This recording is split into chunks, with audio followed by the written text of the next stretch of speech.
नमस्कार। आज हम एक ऐसे अनोखे धार्मिक प्रवचन की बात करने वाले हैं जो असल में डिवोशन यानी आस्था को एनवायरनमेंट बचाने के एक बहुत बड़े मिशन में बदल रहा है। तो चलिए पंडित प्रदीप जी मिश्रा के इस प्रवचन के 5 अहम हिस्सों को देखते हैं। सबसे पहले उनका मिशन क्या है, फिर ये ग्रीन शिवरात्रि आखिर है क्या, शिव, नेचर और भक्ति का आपस में क्या कनेक्शन है, और कुछ ऐसी कहानियां हैं जो मॉडर्न मिरेकल्स जैसी लगती हैं, और आखिर में इन सब का अहम संदेश क्या निकलता है। तो सबसे पहले चलिए इस प्रवचन के पीछे जो एक सरप्राइजिंग मिशन है उसको समझते हैं। ये सिर्फ पूजा पाठ की बात नहीं है, बल्कि एक ऐसा मिशन है जो हमारे प्लेनेट की, हमारे ग्रह की एक बहुत ही सीरियस रियलिटी से पैदा हुआ है। इस मिशन की जड़ में ना एक बड़ा ही रेवोल्यूशनरी आइडिया है।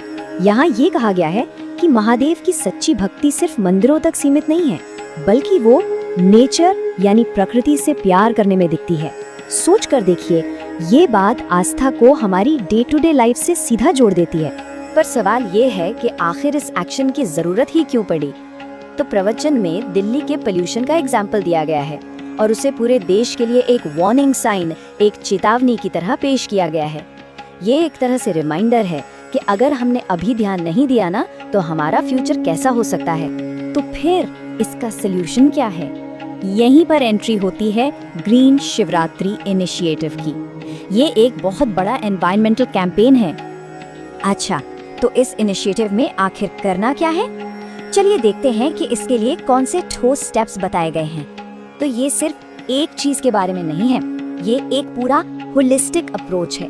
पेड़ लगाने से लेकर पानी बचाने तक, प्लास्टिक का यूज बंद करने से लेकर मंदिर के चढ़ावे को अच्छे से मैनेज करने तक, हर एक चीज को शिवरात्रि के खास मौके से जोड़ा गया है। मतलब आस्था और एक्शन का क्या खूबसूरत संगम है। और ये जो 12 नंबर है ना, इसका भी एक खास मतलब है। हर परिवार जो 12 पेड़ लगाएगा वो दरअसल भगवान शिव के 12 पवित्र ज्योतिर्लिंगों को रिप्रेजेंट करेगा। इससे इस काम को एक गहरी स्पिरिचुअल मीनिंग मिल जाती है। लेकिन एक सेकेंड, पेड़ लगाना पूजा कैसे हो सकता है? आइए इसके पीछे की जो गहरी फिलॉसफी है उसको समझते हैं कि आखिर कैसे शिव, नेचर और भक्ति आपस में जुड़ते हैं। इसका पूरा सार इस एक लाइन में है, हर पेड़ में जीव है और हर जीव में शिव है।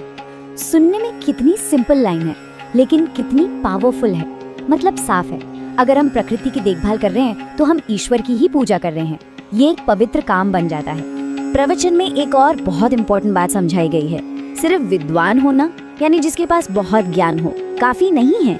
जैसे रावण था, हमें विद्यावान बनने की जरूरत है, यानी वाइज और हम्बल, जो अपने ज्ञान को अहंकार में नहीं बल्कि एक्शन में बदलता है। ये दिखाता है कि सच्चा ज्ञान सिर्फ किताबों में नहीं बल्कि सिंपल सेल्फलेस कामों में होता है। तो इस सब का मतलब ये हुआ कि यहाँ शिव भक्ति सिर्फ एक रिचुअल नहीं है, बल्कि ये जीने का एक तरीका है, एक आर्ट ऑफ लिविंग है जो हमें नेचर से प्यार करना और उसे प्रोटेक्ट करना सिखाती है। ये आस्था को एक पैसिव बिलीफ से एक एक्टिव लाइफ चेंजिंग फोर्स में बदल देती।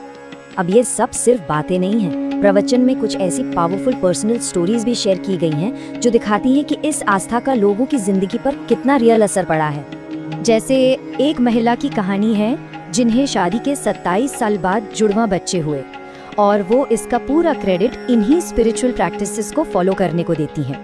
एक और कमाल की कहानी है एक महिला की जो कैंसर से लड़ रही थी।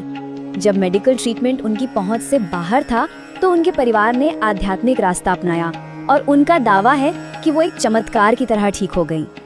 और फिर एक माँ है जो अपनी खुशी शेयर करती हैं कि कैसे उनके बेटे को 10 साल के लंबे स्ट्रगल के बाद सरकारी नौकरी मिली, जिसका क्रेडिट वो अपनी आस्था को देती हैं। तो ये कहानियां दिखाती हैं कि लोगों के लिए ये फेथ पर्सनल और कलेक्टिव दोनों लेवल्स पर उम्मीद लेकर आता है।